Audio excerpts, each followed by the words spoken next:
put Jamaican music on the map internationally.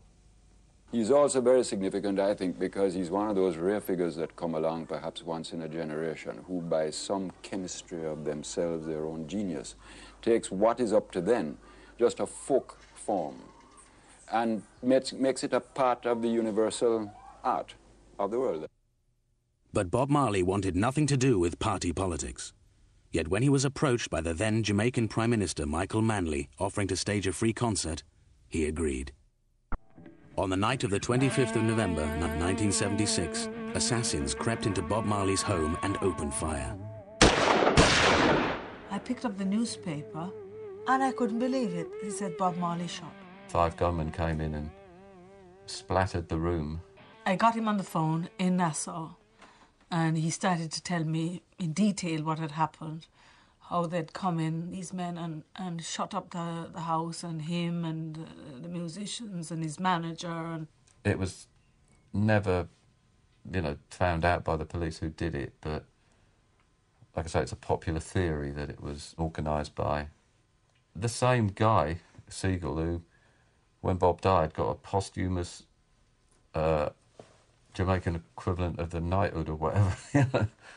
No, they tried to kill him, of course. Politician, very dangerous, Politics is life and death, Very selfish. To be a president in Jamaica, you have to be corrupted. Any kind of politician, you have to be corrupted. I would believe that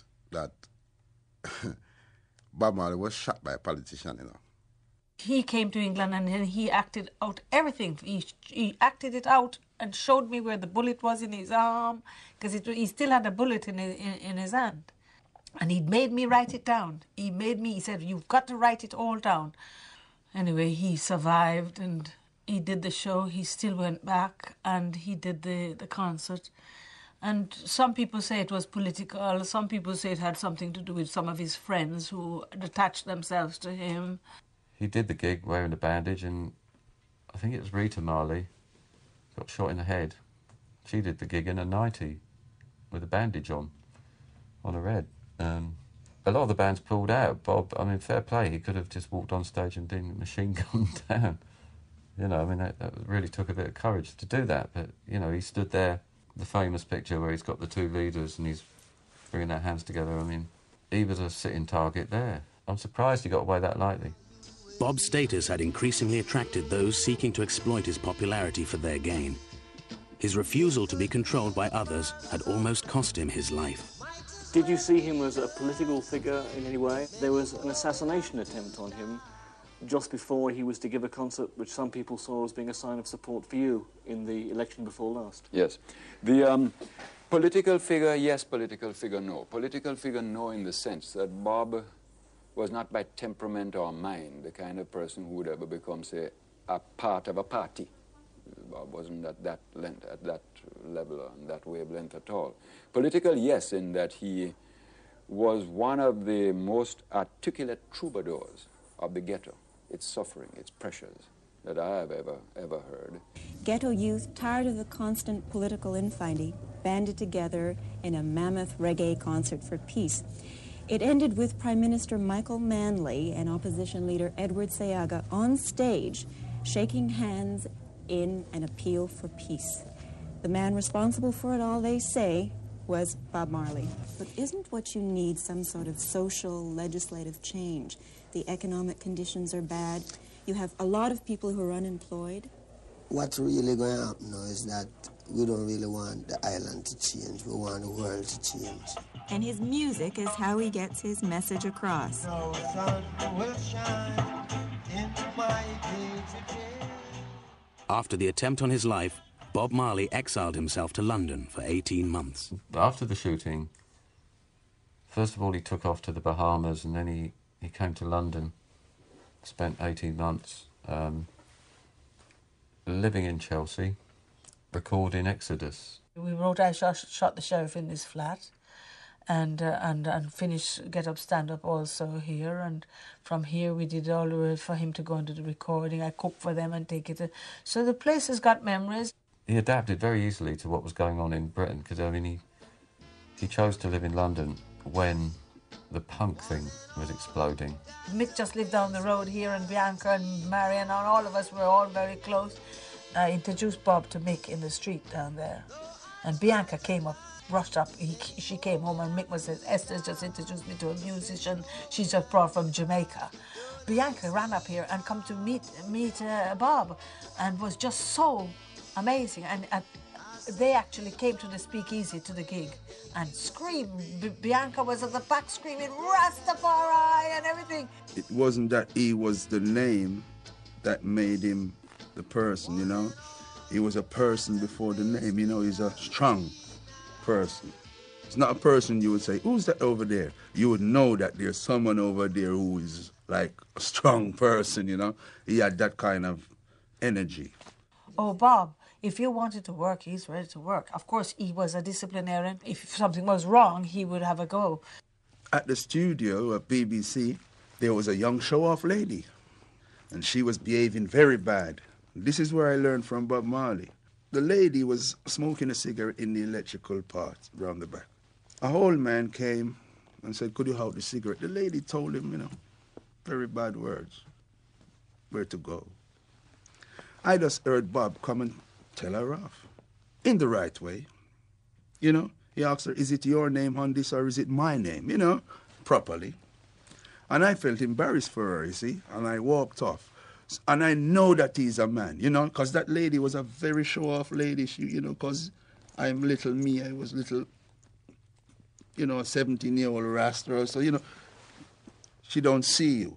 But Bob Marley see everybody, you know. Yeah, he was good like that. I think Bob was single-minded into the music. He wanted his family around him. When I say family, his extended family of musicians, a complex network of female company. Miss World was living in the house, and she said, what are you, a big famous movie star, doing with a boy like that? And so, but I said, one day you'll all see, you know, and anyway, she ended up as Mrs. Marley or whatever. Women used to chase that man because, as I say, of his aura. You see the light, and then you know that all I want is just to treat you right. He was a man who loved women, and they'd come to heat him up. He never go running after them, but like all rock stars, you know, he attract girls. While in London, Bob heard The Clash for the first time. He admired their courage and anger in the face of England's class-based economic oppression and identified with their fight against racism and the system. Bob came to realise that there were a lot of similarities between the punks and the young black kids in London who were getting stopped by the police. And there were a lot of similarities between, you know, his kids he knew back home in Trenchtown. Bob started off taking the mickey, but he ended up doing a record called Punky Reggae Party, which, you know, name checks The Clash. He fitted like a glove, and he was playing football, and there was a lot of, you know, regular football matches going on through 1977, including one with The Clash, I believe. We used to link up with Bob Marley and play football and stuff like that in the team. Make a team and, you know, go out as the Wailers and play football and, you know, do quite good, you know. Never got thrashed, really, you know. I don't know. I think the Wailers slaughtered The Clash, but they were a good team. Could read the game, we call it. Could read the game. Strong. A little short man. Strong. I asked him if he'd ever considered being a footballer as opposed to a musician, and he said never, because music's in his soul, and he made a point of saying football's too rough. He used to like to play football, which I totally disapproved of, because I used to say, you should be, you know, you're not a football player. And so he had this friend who used to encourage him to go off to play this football. And I said, but people are waiting on you. You have to go on tour, and you should be rehearsing and writing songs. But he liked the football, and of course that's what damaged his toe, that then became malignant and created all this cancer cells in his body that took him over eventually. In was it May 77, Bob sustained the football injury which would become the cancer. And it was Bob's passion for football which really, he kept playing. You know, he didn't stop in May 1977. He was still playing in 1980, you know, which is a bit silly, really. By the late 1970s, Bob Marley had catapulted from the hottest new celebrity in black music to global superstar. He had become a world figurehead, like a Jamaican Martin Luther King. His records sold millions. His tours sold out, and from Asia to America, from Africa to Europe, he sang the message of Jah.